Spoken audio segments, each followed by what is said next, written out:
اب یہاں میں ذرا سے یہ بھی عرض کر دوں کہ تھوڑا سا محبت کی بھی تفصیل عرض کر دوں کہ محبت ہے کیا چیز. الحمدللہ ہم سب کو اللہ تعالیٰ نے ایمان کی دولت سے نوازا ہے.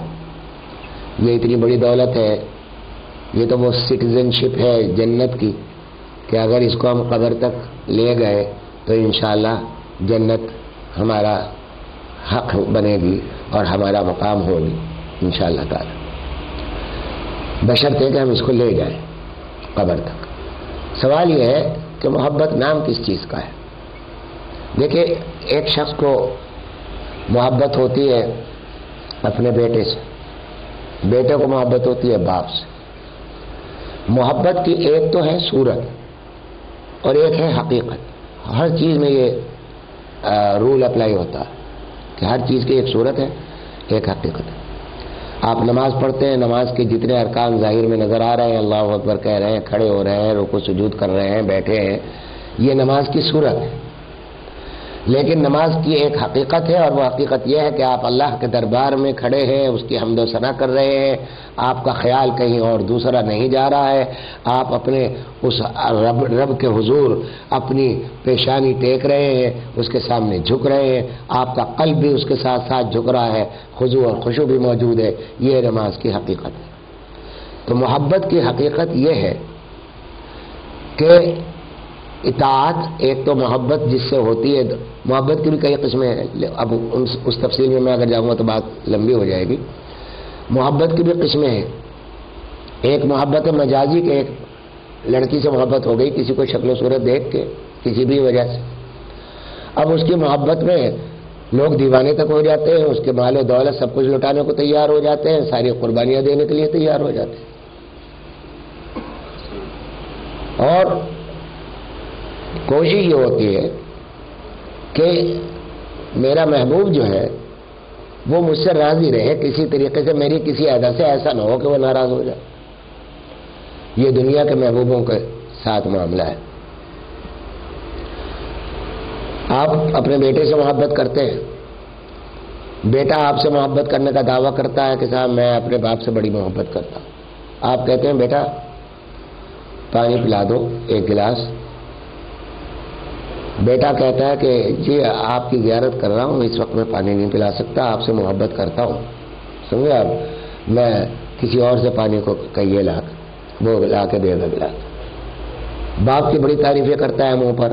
جب اسے کام کو کہتے ہیں کہ جی وہ کہتا ہے کہ جی یہ کام تو فلاں سے کہہ دیجئے، میں تو آپ کی محبت میں مبتلا ہوں.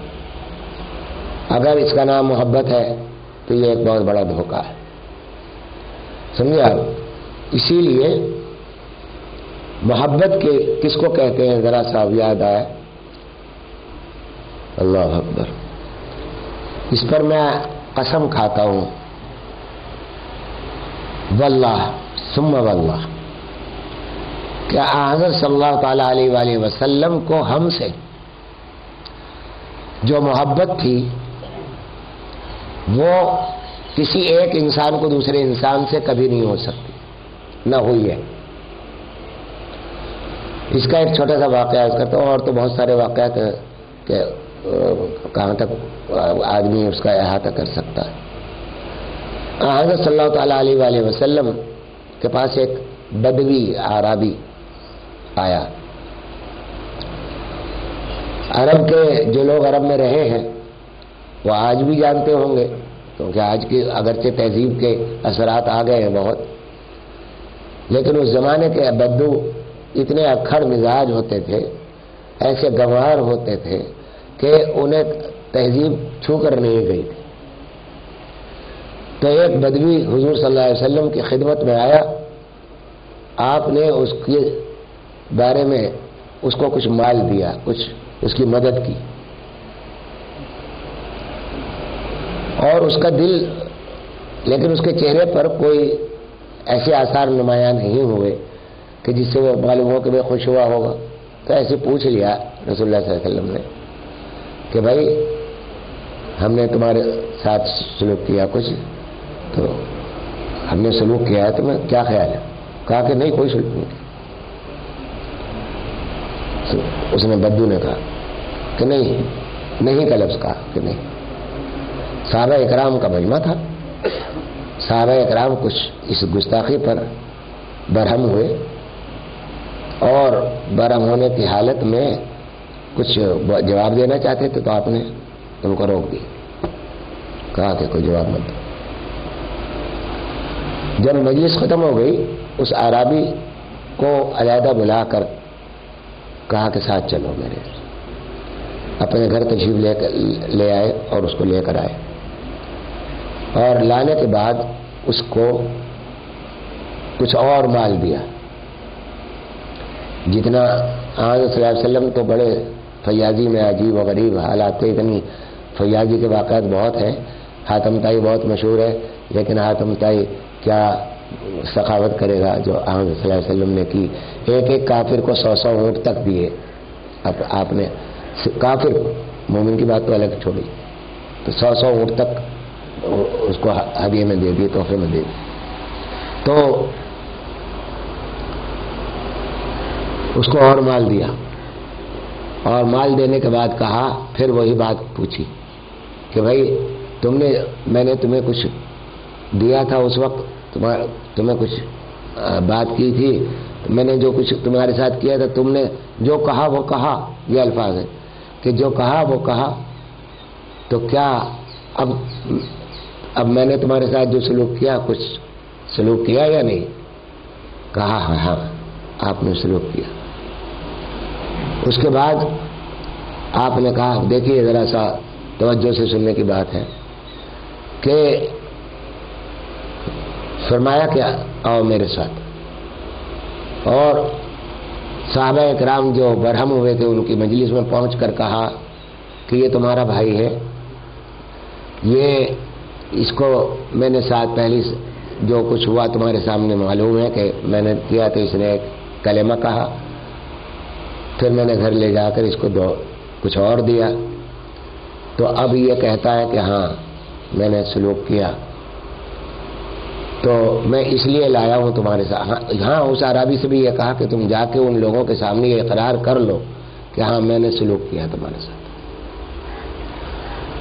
سوال یہ کہ یہ کوشش کیوں ہو رہی ہے کہ آج صلی اللہ علیہ وسلم کے دیے ہوئے مال کا اقرار چاہتے ہیں نبی کریم صلی اللہ علیہ وسلم؟ آپ تو کبھی تذکرہ بھی نہیں فرماتے تھے. تو جس وقت صحابہ کرام کے پاس لے کر گئے تو اس وقت فرمایا کہ دیکھو بھائی لوگوں، تم لوگوں نے دیکھ لیا جو اس نے کہا تھا، اور اب یہ کہہ رہا ہے بول بھائی عربی تو بھی بدوی سے کہا کہ تم بھی بتا دو کہ میں نے جو کیا وہ سلوک کیا. کہا کہ ہاں سلوک کیا. کہا بھائی اب یہ تم راضی ہو گئے؟ کہا ہاں. اے لوگوں تم نے سن لیا؟ کہا ہاں سن لیا. کہا اب تم بھی راضی ہو جاؤ ان سے. تو وہ سب نے کہا کہ یا رسول اللہ آپ راضی ہیں تو ہم بھی راضی. اس کے بعد ارشاد فرمایا کہ یہ میں نے اس لیے اقرار کیا کہ اگر میں اس کو اسی کلمے پر چھوڑ دیتا اور تم برہم ہوئے تھے، غصے میں آئے تھے، اس سے انتقام لیتے تو یہ جہنم میں چلا جاتا.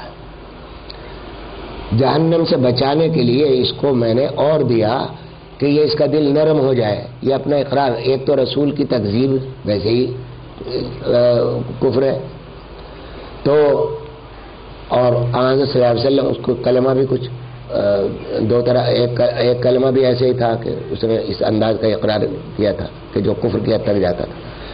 تو آپ نے صرف اس کو جہنم سے بچانے کے لیے اور کچھ دیا، اور دینے کے بعد دوسرا صحابہ اکرام کے دلوں میں تکدر آ گیا تھا، تو اس تکدر کو دور کرنا بھی اس کے لیے ضروری تھا کہ تکدر رہے گا صحابہ کے دلوں میں تو یہ اس کا گناہ اس کو ہوتا رہے گا. تو اس تکدر کو دور فرمانے کے لیے، اس میل کو دل سے دھونے کے لیے آپ نے ایک گنوار جاہل آدمی کے ساتھ یہ معاملہ کیا تاکہ وہ جہنم سے بچ جائے. یہ محبت کا ایک چھوٹا سا معمولی سا ایک ادنا نمونہ. ایک رات آپ نبی کریم صلی اللہ علیہ وسلم پوری رات اس میں گزار دی کہ ایک آیت قرآن کریم کی پڑھتے رہے، ان تعذبہم فإنہم عبادک وإن تغفر لہم فإنک انت العزیز الحکیم. نماز میں سجدے میں آپ یہ دعا پڑھتے رہے، کھڑے ہو کر دعا کرتے رہے. یہی آیت پڑھتے پڑھتے پوری رات گزار دی، پاؤں مرم کر گئے. اور ترجمہ کیا ہے اس آیت کا؟ یہ کہ اے اللہ میری امت.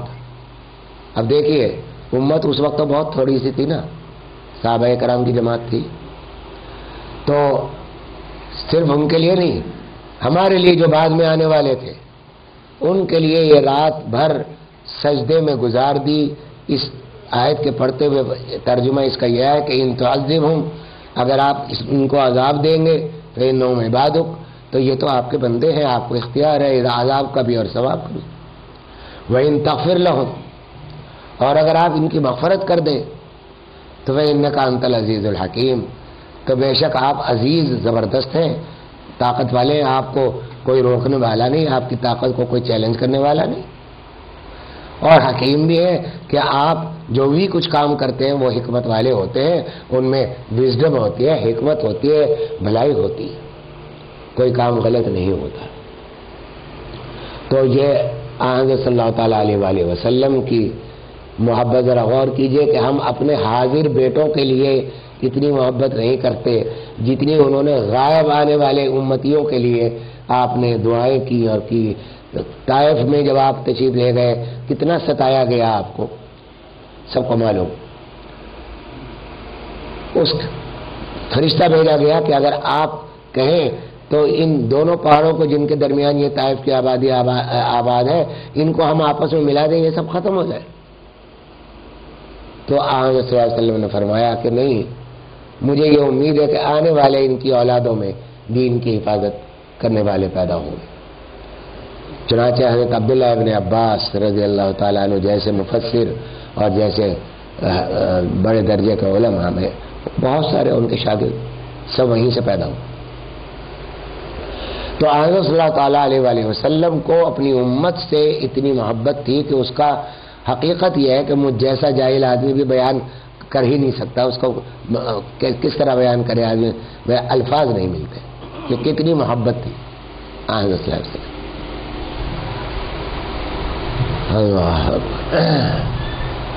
اب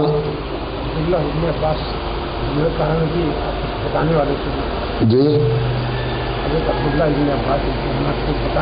ہاں، ان کی تفسیر حضرت عبداللہ ابن عباس کے تو واقعات اتنے عجیب بہت زیادہ ہیں، اور قرآن کریم کے تمام مسالک یعنی فقہا کے جتنے بھی محدثین کے جتنے مسالک ہیں، جتنے فقہا کے مسالک ہیں، سب حضرت عبداللہ ابن عباس سے قرض مانگتے ہیں اپنی روایت کے لیے، اپنی تفسیر کے لیے.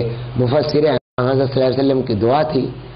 آپ تو بچے تھے اس وقت حضرت صلی اللہ علیہ وسلم کے زمانے میں، حضرت صلی اللہ علیہ وسلم نے ان کو دعا دی تھی کہ اللہ تعالیٰ تمہیں قرآن کا علم عطا فرمائے. حق تعالیٰ شان قرآن کی ایسی سمجھ دی تھی کہ بڑے بڑے صحابہ ان کے جو ان سے عمر میں بڑے تھے، حضرت ابوبکر، حضرت عمر، وہ یہ بڑے بڑے صحابہ ان سے تفسیر کا علم حاصل کرتے تھے. تو یہ عرض یہ کر رہا تھا کہ حضرت صلی اللہ تعالیٰ علیہ وآلہ وسلم کو ہم سے اس میں ہم بھی شامل ہیں الحمدللہ، اس لیے کہ انہی کے تو فیض